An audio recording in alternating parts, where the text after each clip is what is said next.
Jadi saya akan menjelaskan tentang tipe mahasiswa dan tipe matkul. Tipe mahasiswa terdiri dari NIM dan nama, kemudian dibentuk dengan make MHS, kemudian parameternya akan diakses melalui selektor berdasarkan indeksnya.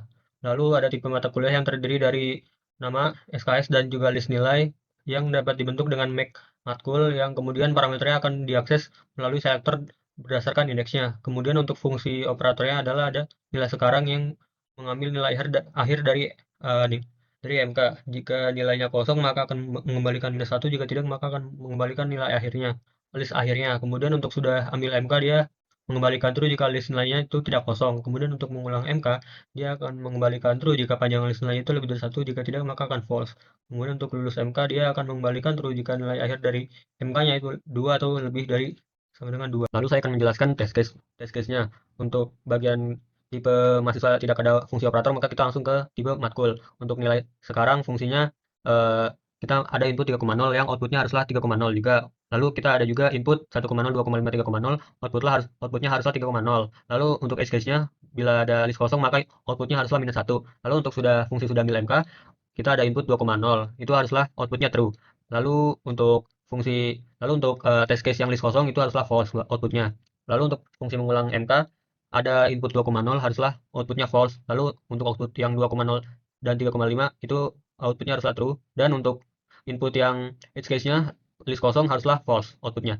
Lalu fungsi lulus MK, dia inputnya 1,6, outputnya haruslah false. Dan jika inputnya 2,0 itu dia outputnya haruslah true. Lalu jika ada banyak nilai itu outputnya dan nilai terakhir maka haruslah true.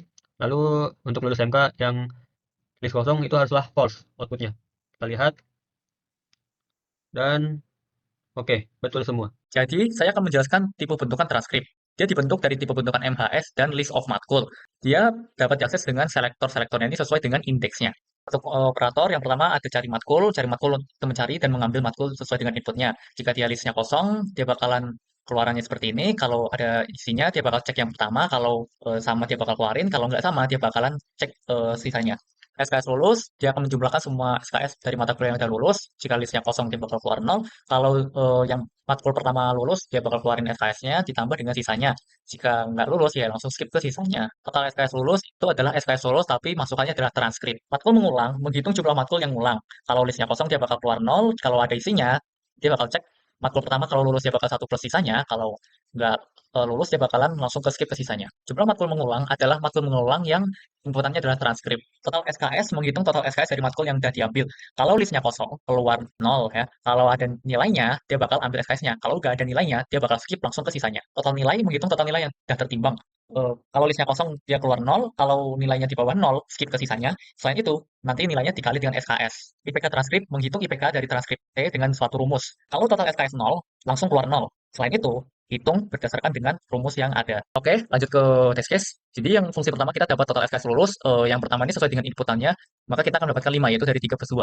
Yang kedua ini sesuai inputannya juga, maka kita akan dapat 5 juga. Kenapa? Karena yang ketiga ini dia nggak lulus. Yang kedua untuk fungsi jumlah matkul mengulang, yang atas ini hasilnya adalah 0 karena nggak ada satupun matkulnya yang mengulang. Sedangkan yang kedua ini ada satu matkul yang mengulang sehingga keluarannya adalah 1.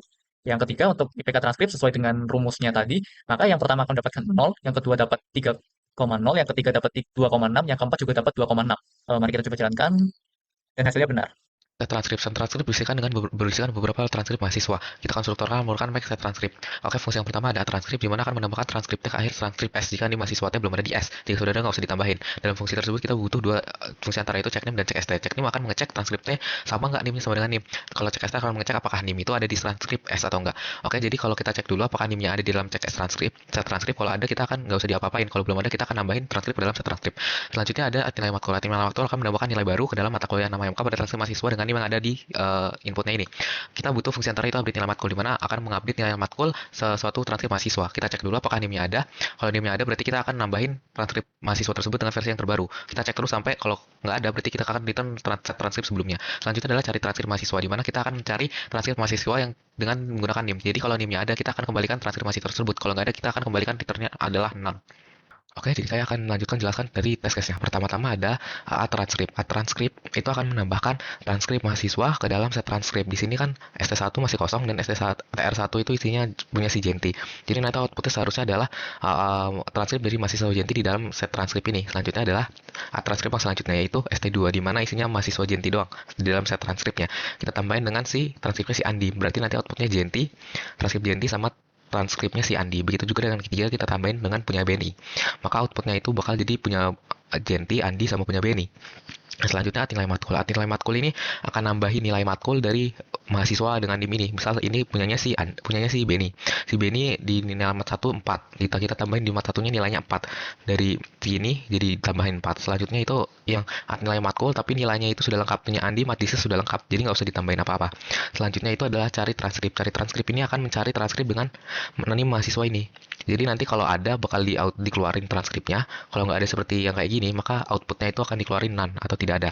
Coba kita run. Ya bener ini none, ini ngeluarin Andi. Dan ini punya nilai Andi yang ternyata udah lengkap. Nah ini keluaran dari punya Benny yang ditambahin nilai ini. Nah ini merupakan transkrip menambahkan transkrip yang sebelumnya. Lanjut ke fungsi tok IPK. Tok IPK menghasilkan mahasiswa dengan IPK tertinggi dari set transkrip. Untuk menentukannya dibutuhkan sebuah fungsi antara yaitu transkrip tok IPK yang akan mengevaluasi transkrip yang ada di dalam set transkrip, kemudian mengembalikan transkrip dengan IPK tertinggi. Kemudian IPK akan menggunakan selektor untuk mengembalikan tipe mahasiswa dari transkrip yang memiliki IPK tertinggi tersebut. Kemudian lanjut ke fungsi kalau mahasiswa pernah mengulang. Kalau mahasiswa pernah mengulang menghitung jumlah mahasiswa yang pernah mengulang minimal 1 mata kuliah pada set transkrip. Jika sebuah set transkrip itu tidak kosong dan jika transkripnya pernah mengulang mata kuliah, maka dia akan melakukan perhitungan, kemudian dilanjutkan dengan sebuah evaluasi terhadap sisa transkrip yang masih ada di set transkrip. Kemudian jika tidak, maka dia akan melewatkan perhitungan dan mengevaluasi sisa dari transkrip yang ada di set transkrip. Kemudian lanjut ke fungsi count mahasiswa lulus semua matkul yang akan menghitung jumlah mahasiswa yang lulus seluruh mata kuliah yang diambil pada set transkrip. Untuk menentukannya dibutuhkan sebuah fungsi antara lagi yaitu lulus semua matkul yang akan mengevaluasi sebuah list mata kuliah dan mengecek apakah setiap mata kuliah yang ada di list mata kuliah tadi lulus dan dia akan menghasilkan nilai true, dan jika tidak dia akan menghasilkan nilai false. Dan jika sebuah transkrip lulus semua matkul, maka dia akan melakukan perhitungan dan mengevaluasi sisanya, dan jika tidak dia akan melewatkan perhitungan dan mengevaluasi sisanya.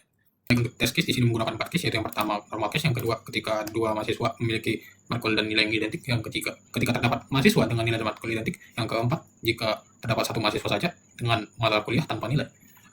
Untuk transkrip IPK di sini terdapat 2 case, yaitu yang pertama ketika terdapat mahasiswa dengan 2 nilai dan matkul identik, yaitu Benny dan Andi, yang berarti IPK mereka berdua sama, tetapi di sini dikeluarkan adalah transkrip Benny karena Benny ditemukan duluan dibandingkan dengan Andi.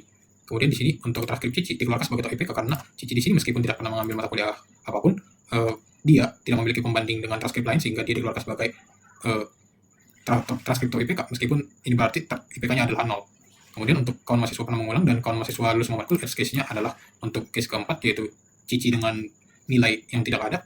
Ini akan menghasilkan output karena Cici tidak pernah mengulang mata kuliah apapun, maka dia menghasilkan output 0, dan karena dia tidak pernah mengambil mata kuliah apapun, maka dia tetap menghasilkan output 0. Dan ketika dicoba, dia menghasilkan nilai sesuai yang kita harapkan. Di sini saya akan menjelaskan tentang fungsi set transkrip. Untuk fungsi antaranya, menghitung jumlah kemunculan string X. Jika kosong, maka akan mengeluarkan 0. Jika tidak kosong, maka akan membandingkan Y dengan X-nya. Untuk fungsi elemen X, itu mencari kemunculan paling banyak. Jika listnya kosong, maka akan mengeluarkan 0. Jika tidak, akan membandingkan berapa kali elemen pertama muncul dengan jumlahnya. Untuk fungsi matkul diulang, menghasilkan list nama matkul. Fungsinya jika kosong, akan mengeluarkan list kosong. Jika tidak, akan memeriksa jumlah nilai matkul. Jika lebih dari 1, matkul diulang. Jika tidak lebih dari 1, tidak diulang. Untuk fungsi list matkul diulang, untuk menghasilkan nama matkul yang diulang. Jika kosong, maka akan list kosong. Jika tidak, maka akan mengambil list matkul. Untuk fungsi matkul paling sering diulang, untuk mencari matkul apa yang paling sering diulang. Inputannya set transkrip. Setelah itu, fungsinya akan memanggil elemen X, dan outputnya adalah nama matkul yang paling sering diulang. Untuk fungsi semua IPK, memiliki inputan set transkrip. Untuk fungsinya, jika listnya kosong, maka akan langsung mengeluarkan list kosong. Jika tidak, akan mengambil elemen pertama dari transkrip. Setelah itu, menghitung data sisanya. Untuk kawan mahasiswa dengan IPK rentang, untuk menghitung banyak mahasiswa yang IPK-nya dalam rentang A dan B.